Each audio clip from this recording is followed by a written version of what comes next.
All right, we're about to dive into a real-life historical detective story, a mystery that could completely flip what we think we know about the entire ancient world. I mean, just think about it. What if the timeline that we use for absolutely everything, from the pyramids to the kings of ancient Israel, has a giant error baked right into its foundation? An error that creates a totally imaginary dark age and makes some of history's most famous stories look like nothing more than myths. Let me give you a perfect example, the fall of Jericho. You know the story.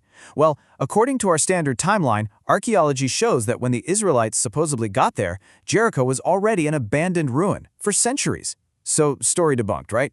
But what if we just slide that timeline forward? Suddenly, bam! The archaeological evidence for the city's destruction lines up perfectly with the biblical story. And that's just one piece of the puzzle. Now, to really get what a huge challenge this is, first we have to understand the official story, the version that's been the bedrock of ancient history for a very long time. You see, for historians, ancient Egypt is basically the master ruler. It's the yardstick we use to measure everyone else. Its history is so long and seems so well documented that we use it to date other civilizations, from ancient Greece all the way to the early kingdoms of the Levant. So you can see the problem. If Egypt's timeline is wrong, then everyone's timeline is wrong. So, how did they build this master ruler? Well, it's held up by three main pillars. First, there's the work of an ancient priest named Manetho, who grouped all the pharaohs into 30 dynasties. Second, you have the royal king lists that have survived. And third, and this is the big one, a few key astronomical events that are supposed to act like absolute anchors in time. And the most important of those anchors is something called Sothic dating. It sounds complex, but it's a really cool idea. It's all based on the star Sirius. See, it vanishes from the sky for 70 days every year, and its first reappearance right before dawn was a huge deal to the Egyptians. They wrote it down, and because that event moves through their calendar in a super predictable cycle, we can use their records like a celestial clock to lock in exact dates thousands of years ago. And I really can't overstate this. Sothic dating isn't just some helpful tool, it is the absolute linchpin of the entire system. Pretty much the whole timeline for ancient Egypt's Middle Kingdom and everything that came before it hangs on this one single pillar being correct. But now, a challenger has entered the ring. It's a theory called the New Chronology, pushed forward by Egyptologist David Rohl, and its main argument is that this fundamental pillar is actually broken. So here's the core idea. The New Chronology claims that historians accidentally inserted hundreds of years of phantom time into the timeline, which created an artificial dark age that never actually happened. This new theory just snips it out. It compresses the timeline, pulling all those ancient events hundreds of years closer to us. And when you do that, some pretty incredible things start to happen. All of a sudden, figures that were always thought to be just myths start popping up in the archaeological record. Take Joseph from the Bible. In the standard timeline, there's just no evidence for a powerful advisor from Canaan during a massive famine. But you shift the dates, and it lines up perfectly with a time when we find the tomb of a high-ranking Semitic official right there in the Nile Delta.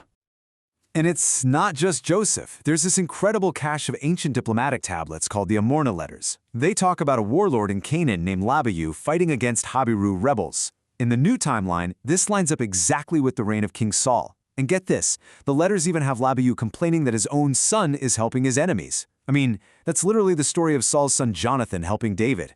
The parallels are just uncanny. Okay, so we've got two competing timelines. We've got the accepted, official one, and then we've got this radical new one that seems to connect a whole lot of dots. So, how on earth can we figure out which one is right? This is where we get to put on our detective hats. We've got to go back to the original evidence, the cold, hard facts, and see what they really say. So, let's investigate three major clues. First up, clue number 1. And this one takes a direct shot at the absolute heart of the conventional timeline. Remember that Sothic dating we talked about? Okay, so here's the problem, and it's a doozy. We have two different records from the exact same pharaoh. One is that Sothic star sighting, the Big Anchor. The other is an inscription that records the peak of the annual Nile flood. Now, according to the date we get from the star, this flood happened in late January. But here's the thing, the Nile only floods in the summer. It has never peaked in January. It's physically impossible. So the two official records from the same king completely contradict each other. All right, on to clue number 2. And this one is literally explosive. We're talking about the cataclysmic volcanic eruption on the island of Thera. You probably know it as Santorini. So, the issue here is that scientists are in a huge fight over when this eruption actually happened. On one side, you've got archaeologists who look at pottery styles, and they put it around 1500 BCE. But then you've got the hard sciences, radiocarbon dating, tree rings, and they say no way, it was much earlier, more like 1620 BCE. That's a gap of more than 100 years. So why does this one volcano matter so much? Because a lot of scholars think this incredible Egyptian text, called the Tempest Stela, is an actual eyewitness account of the fallout from the eruption, and it was put up by Pharaoh Amosha I.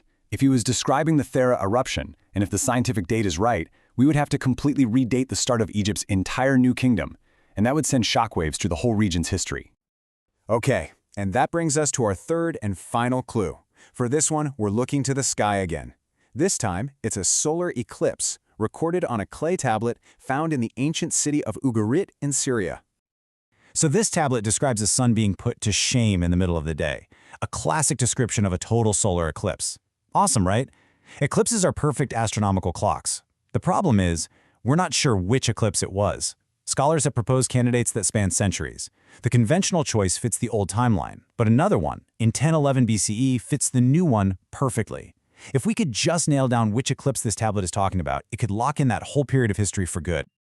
So we've got contradictions in star records, debates over volcanoes, and arguments over which eclipse is which. You might be thinking, okay, so why does this academic squabble really matter to me? Well, it matters a lot.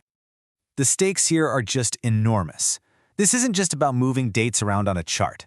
We're talking about totally rewriting the historical links between the great empires of Egypt, Greece, and Israel.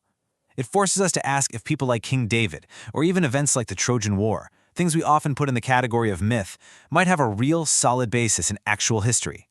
It could change our entire understanding of how civilizations even work. And that really leaves us with one final big question. We tend to think of history as a settled story, a book that's already been written. But debates like this prove that it's very much a live investigation. It's a cold case where the next clue, a forgotten inscription, a layer of ash, a new look at an old tablet, could blow the whole thing wide open. The past, it turns out, is never really past.